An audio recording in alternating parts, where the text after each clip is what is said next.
여러분 안녕하십니까? 오성명리의 매사입니다. 전 시간에 이어서 육식갑자의 그 형성 과정을 말씀드리기 전에 어, 궁금한 것을 질문해 오신 분에 대해서 먼저 답변을 해드리도록 하겠습니다. 주역하고 사주팔자가 뭐가 다르냐? 어떻게 다르냐? 이런 질문을 해오신 분이 있습니다. 주역은 그 음양학이죠.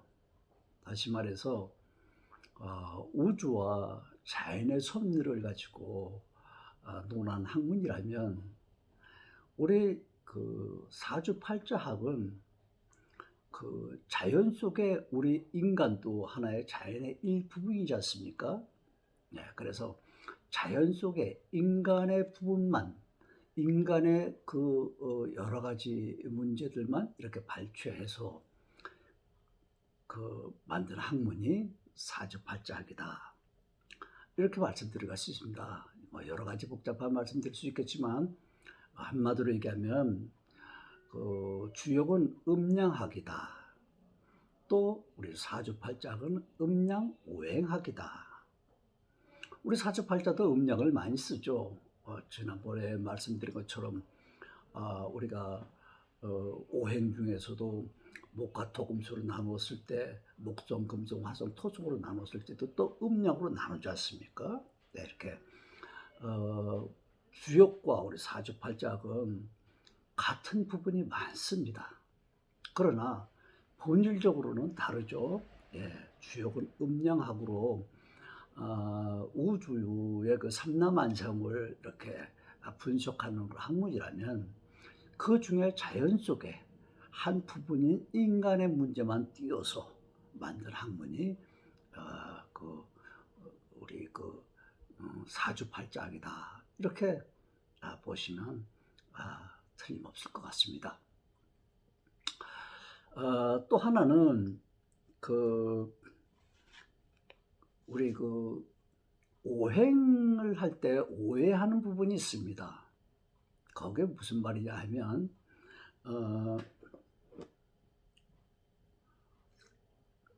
오행을 우리가 목성, 화성, 토성, 금성, 수성 이렇게 나누었지 않습니까? 이걸 또 간목과 을목으로, 뭐 간목은 큰 나무고 또 화초고 뭐 넝쿨 이렇게 얘기합니다만, 사실은 간목이 나무가 아니죠. 목성이 나무가 아닙니다. 금성이 쇳덩어리가 아니죠. 그런데 왜 그렇게 붙였느냐? 우리가 무슨 설명을 하려면 비유를 들어야 되는데, 그 비유들 들어야 되는 그런 예를 든 것들이 마땅한 게 없어요. 그래서 목성이 가지고 있는 그 특성, 이런 것들이 우리 지구상에 있는 자연의 나무의 성질 특성과 아주 유사한 겁니다. 그래서 우리가 목성을 어떻게 설명을 해야 될 텐데 설명할 방법이 없어. 그래서 그 특성이 우리 지구상에 있는 나무의 특성과 아주 유사하기 때문에 그걸 나무에다가 비유한 겁니다. 금성도가 마찬가지고 토성, 수성 다 마찬가지입니다만은, 어디 금성이 쇳덩어리로 만들어진 거 아니죠. 그런데 그 금성이, 우리 쇳덩어리는 봄, 여름, 가을, 겨울 할 것 없이 사철 차가운 성분을 가지고 있지 않습니까? 그래서 그 차가운 성분이, 금성이 가지고 있는 성분과 우리 쇳덩어리가 가지고 있는 성분이 비슷하고 또 유사하기 때문에 금성을 우리 쇳덩어리로다가 비유한 것입니다.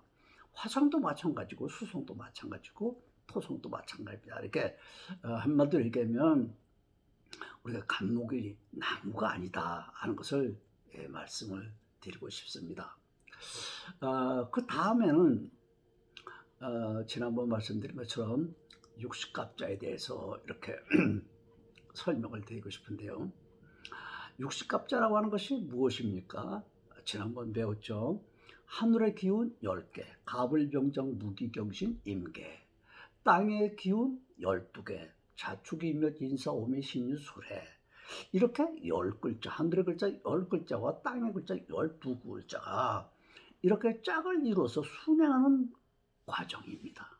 이게 육식갑자거든요.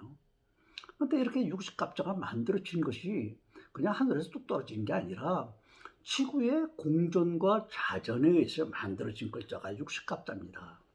그럼 육식갑자가 어떻게 만들어졌느냐? 아까 말씀드린 것처럼 천간의 글자 10개와 지지의 글자 12개가 순행하면서 양은 양의 글자끼리, 음은 음의 글자끼리, 하늘의 글자, 땅의 글자 하나씩 이렇게 짝을 져서 순행하게 되는데, 예를 들면 갑자, 을축, 묘면, 정묘 이렇게 쭉 양은 양끼리, 음은 음끼리 이렇게 짝을 져서 기둥을 세워서 순행하게 되는데, 천간은 10개고 땅의 기운은 12개가 아닙니까?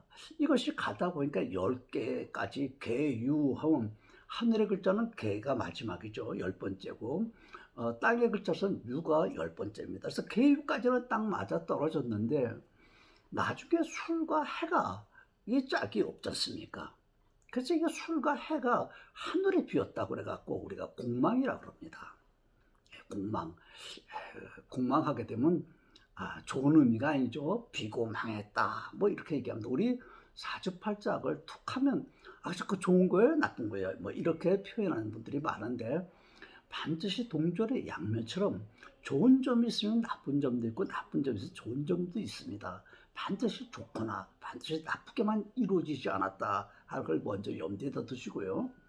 이렇게 공망하면 일단 나쁜 그런 그 뜻으로 표현되지만 공망이 다 나쁜 것만 아니다. 그럼 언제 좋은 것도 있냐? 예를 들면 우리가 악기 같은 것은 말이죠.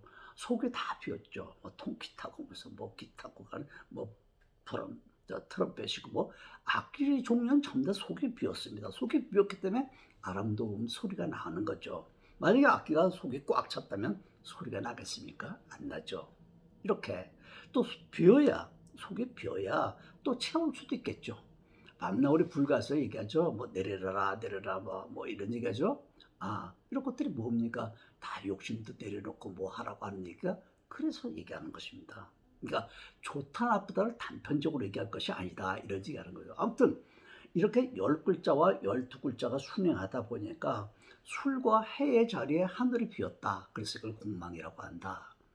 이걸 이제 실전에서 사용할 때는요, 우리가 이제 그 육신이라는 거 알죠? 육친도 알고 이제 이런 것들을 배울 적에 보면, 자, 어떤 남자에게 만약에 재성이 공망이다. 그러면 남자에게 재성의 자리는 뭡니까? 돈, 여자, 건강 이런 거 아니겠습니까? 여자 같으면 이제 관성이 아니겠습니까? 남편 자리고 직업 자리입니다. 그러면 어떤 여자에게 만약에 관이 공망이면 남자가 없네, 남편이 없네, 시집도 못 가겠네. 그러면 안 되겠죠. 네, 있을 때와 없을 때 또 들어라는 글자와 장가를 가지고 있는 글자 이런 것들 전부 다 종합해서 별개의 그런 구성이 됩니다만 일단은 공망은 나쁜 의미를 가지고 있다. 그러나 아까 말씀드렸죠. 공망이로 다 나쁜 것도 아니다. 좋은 것도 있다. 공망에 대해서 오히려 좋은 경우도 있다. 이런 것은 이제 팔자를 세워가지고 진행하면서 말씀드리도록 하고요. 아무튼 천간 10개와 지지 12개가 순행하면서 처음에 갑이라는 글자는 자를 만나서 순행하지만 개유까지 있고 그 다음에 술해가 공간이 하늘이 비었기 때문에 다음부터는 갑을 술에다가 짝을 지어서 순행하게 됩니다. 이래서 처음에 갑이 자를 만나서 순행하지만 10년이 지나서 그 다음에 11년째는 뭘 만납니까? 갑은 술을 만나서 또 순행하다가 그 다음에는 또 10년 지나면 갑은 신을 만나게 되고 그것이 또 10년 지난다면 갑은 오를 만나게 되고 또 오가 10년 지난다면 그 다음 뭡니까? 진을 만나게 되고 진이 지나게 되면 다시 인을 만나게 됩니다. 이렇게 6번을 순행하다 보니까 다시 갑이 자를 다시 만나는 것이 60년 만에 만나게 됩니다. 이래서 우리가 옛날에 요즘은 뭐 오래 사니까 환갑 잔치 하는 분들이 별로 많지 않지만 옛날에는 환갑만 살아도 오래 살았다 그래가지고 축하한다서 환갑 잔치를 많이 하는 것을 여러분들 보셨을 겁니다.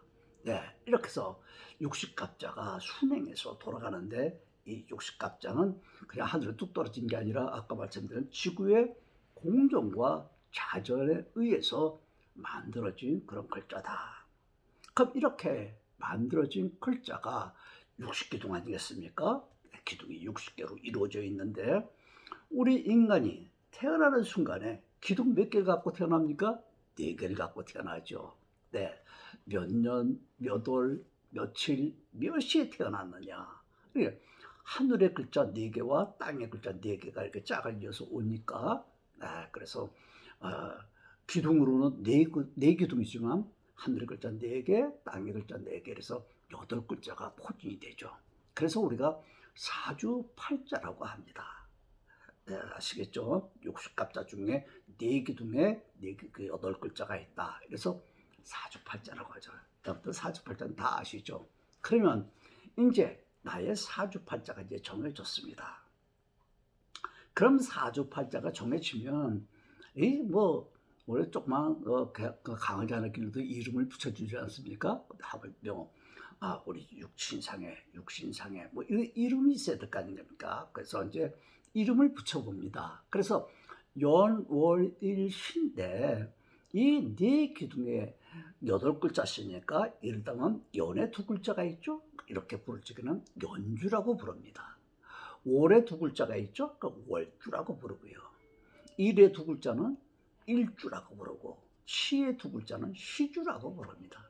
그러니까 2글자를 같이 부를 적에는 연주, 월주, 일주, 시주 이렇게 같이 부르지만 한 글자씩 부를 적에는 연의 하늘의 글자는 간이라고 그랬죠. 천간을 천자 띄워버리고 줄임말로 간입니다. 그래서 연의 간, 천간의 글자를 간, 그 다음에 그 지지의 땅의 글자, 지지의 글자를 지라고 지자 빼버리고 지지의 지로만 사용해서 간지라고 합니다. 그러니까 하늘의 글자 연의 간을 부를 적에는 연간이라고 부르고 그 지를 부를 적에는 연지라고 부르고 이걸 2글자 같이 부를 적에는 연주라고 부른다.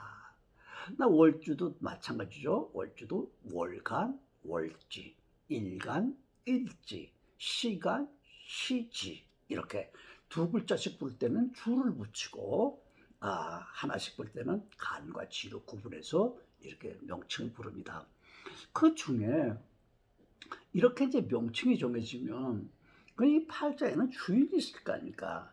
예를 든다면 모든 이 사물에는 주객이 있습니다. 우리 인간에게 특히 그렇죠. 자, 내 8글자 중에서도 주인이 있습니다. 그걸 뭐 좋은 말로는 뭐 아신이라고도 하지만 그걸 뭐 어려운 한자 문자를 쓸 게 아니라 그냥 나라고 표현하면 됩니다. 그것이 어떤 글자냐? 하늘의 글자 중에서 일간입니다. 그 일간이 나를 대표하는 글자다. 우리나라로 따질 것 같으면 우리나라 대한민국의 대통령이 대표가 되는 거 아니겠습니까? 그 8글자의 대표는 일간의 글자가 나다. 그러면 나머지 7글자는 뭐냐? 내 주변의 환경을 얘기하는 겁니다. 내 주변의 환경이라는 게 뭘 얘기합니까? 뭐 자연 환경을 얘기하는 게 아니라 나를 낳아주신 부모, 형제, 친척, 나의 배우자 이런 육친 관계를 얘기하는 것입니다. 그러니까 나를 기준으로 해서 내 주변의 육친 관계가 어떻게 이루어져 있느냐, 또 어느 자리에 있느냐, 연의 자리에 있느냐, 또 일의 자리에 있느냐, 월의 자리, 시의 자리에 있느냐, 이런 것들을 전부 다 이제 분석을 해야 되겠죠. 이렇게 아무튼 60갑자에서 4기둥이 사주고 거기 8글자가 붙어서 팔자라고 한다. 이 8글자 중에서도 나를 대표하는 글자가 일간의 글자다. 그 일간이 나라면 그러면 그 일간은 10개 중에 하나겠죠. 갑을, 병정, 무기, 경신, 임계 이 10가지 중에 하나일 것입니다. 그럼 10가지 중에 한 가지가 예를 든다면 임수가 있다고 칩시다. 임수는 수성에 속하는 거죠. 임수도 있고 개수도 있죠. 근데 만약에 임수가 일간에 있다고 그러자. 그러면 일간을 보는 순간에 지난번 동물로 다르게 표시해봤죠. 일간, 임은 제비라고 했습니다. 그러니까 이 팔자를 보는 순간 이 사람 상당히 바쁘겠구나. 왜 바쁠까요? 제비를 떠올리면 금방 이렇게 우리가 알 수 있겠죠. 제비는 강남을 왔다 갔다 하죠. 그러니까 그 견문이 넓겠다. 또 빨리 강남에서 와가지고 우리나라에서 제일 먼저 짓는 게 뭡니까? 집을 짓죠. 처음에 있다가 제가 집을 짓고 알을 낳고 그걸 부화시켜서 빨리 또 먹여서 또 날개 또 연습을 시켜서 추우면 또 떠나가야죠. 이렇게 그러니까 제비의 삶이라는 건 상당히 고단한 삶을 삽니다. 바쁘고 고단하게 살아가죠. 그런데 바쁘고 고단하기만 하냐? 또 그렇지만은 않습니다. 제비라는 글자를 우리가 상상해 보면 우리 그 남자들 결혼할 때 연미복이라고 입잖아요. 제비 꼬리처럼 이렇게 두 개 이렇게 늘어지는 옷을 입는데 그걸 연미복이라고 합니다. 그 또 우리가 송년회네 요즘 뭐 막년회니 뭐 이렇게 연자 들어가는 거 막년회 송년회 무슨 뭐 연자가 들어가면서 우리가 어떤 잔치를 하거나 하는 건 전부 다 뭡니까 제비 연자를 쓰는 겁니다. 그러니까 먹고 마시고 즐기는데도 또한 가락을 있다는 얘기입니다.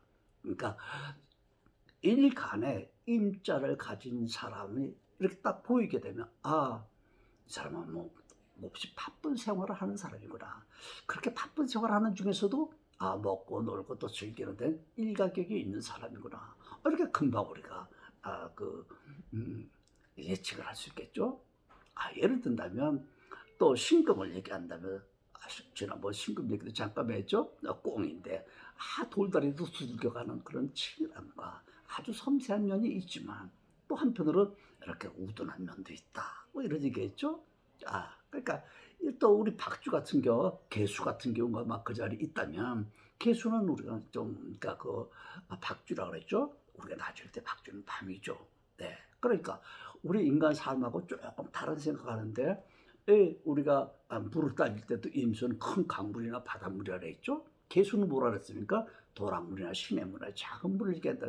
도랑물이나 시냇물이 흘러가면서 뭐 바위고 무슨 뭐 건물이 있다고 해서 그걸 막 비켜라 이렇게 하고 가지 않죠. 다 안고 가죠. 그러면서 물이 흘러가죠.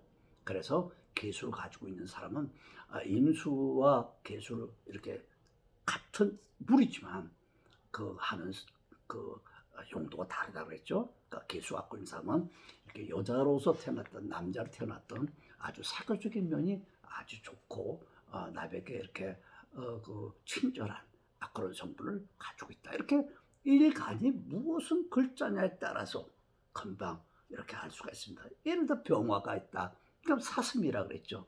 그럼 사슴은 어떻습니까?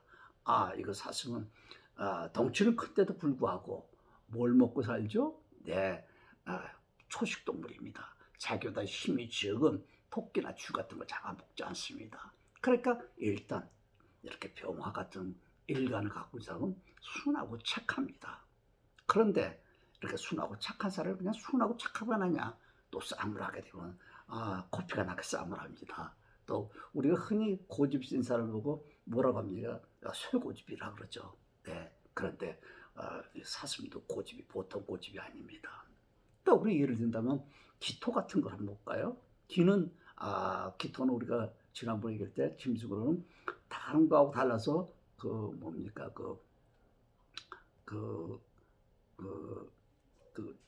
개라 그랬죠? 개. 자, 개는 어떻습니까? 개도 엄청 바쁜 생활하죠. 구멍에서 나올 적에 다음 갈 구멍자를 알고서 확 나와서 씩 들어가지. 갯벌에 나가서 어정어정거리다 전부 다 날짐승들에게 먹잇감이 되죠. 그러면서도 또 우리 웃기는 얘기 하나 있죠. 개는 임금님 앞에서 빼딱하게 걸어간다. 개가 임금님 앞이라고 해서 똑바로 걸어갈 수 없지 않습니까? 그런 특성을 가지고 있다는 겁니다. 그 다음에 개는 또 이렇게 관절이 약하다고 지난번 말씀을 드렸죠. 네, 그렇게 일간이 어떤 글자인가에 따라서 우리가 그 성품을 그 사람에 대한 성품을 특성을 알아내는데 순간적으로 이렇게 알아낼 수가 있는 것입니다. 또 어떤 사람들은 이제 이렇게 팔자가 정해지면 또 우리가 나중에 배우고 하겠습니다만 합이다 춤이다 뭐 이런 걸 배우지 않습니까? 어떤 사람은 합이 좋다든지 뭐 합이 나쁘다든지 뭐 이런 짓들 많이 합니다. 뭐든지 아까도 말씀드렸습니다만은 좋거나 나쁜 걸로만 이루어진 것은 하나도 없다. 네. 합이 좋을 수도 있고 나쁠 수도 있다. 예를 든다면 예를 들어 우리 팔자에 갑과 기가 있다고 그럽시다. 연에는 뭐 갑이 있고 월에는 기가 있다고 그럽시다. 그럼 이렇게 갑과 기가 이렇게 합해져 있다면 어떤 문제가 생기겠습니까? 좋고 나쁜 점. 좋다 나쁘다가 아닙니다. 좋을 수도 있고 나쁠 수도 있습니다. 그럼 좋다는 경우는 어떤 때가 좋은 거냐? 갑과 기가 합했다는 얘기는 서로 보호하는 기능이 있다는 얘기입니다. 적으로부터 보호한다. 이런 얘기가 될 수 있습니다. 네, 우리 팔자는 항상 뭐 전쟁만 해서 전쟁이 아니고 공격의 대상이 나타날 때도 있습니다. 그럴 때 보호할 수 있는 그런 기능을 가지고 있다. 이게 좋은 점이라면 좋은 점이죠. 또 나쁜 점이라면 어떤 거겠습니까? 나쁜 점이라면 이거 전부 다 또 뭡니까? 갑과 기가 합했다면 목과 토가 합했다는 겁니까? 그러니까 목성의 기능과 토성의 기능이 이렇게 어떻게 됩니까? 정지돼 가지고 자기의 본 기능을 상실한다는 겁니다. 그러니까 이것도 나쁜 거죠. 그다음에 또 우리가 갑기 합토 뭐 이런 얘기하죠. 갑기 합화토. 화한다는 것도 뭐냐? 예를 들어 우리 남자 여자로 얘기합시다. 처녀 총각이 결혼했습니다. 갑기가 기가 합한 겁니다. 근데 토를 생산하려면 아기가 생산하려면 두 사람에게 뭔가 맞아야죠. 조건이 맞아야 된다는 얘기입니다. 이런 조건이 맞아야 된다는 것은 뭘 얘기합니까? 계절을 얻어야 된다는 얘기입니다. 우리가 아무리 급해도 추수는 가을에 하는 거지 우리가 봄에 하는 게 아니죠. 그러니까 이 모든 생산되는 문제는 계절을 얻어야 된다. 우리가 이제 조금 다른 말로는 원령을 얻어야 된다. 이런 얘기들을 하고 있습니다. 아무튼 오늘은 육식갑자와 또 팔자 구성에 대해서 한번 또 명칭에 대해서 알아봤습니다. 다음 시간에는 또 여기에 이제 자리에 어떤 자리가 어떤 우리가 궁과 성이라고 하는데 궁은 뭐고 성은 뭐고 뭐 이런 것들에 대해서 또 공부해 보도록 하겠습니다. 여러분 고생 많이 하셨습니다. 감사합니다. 안녕히 계세요.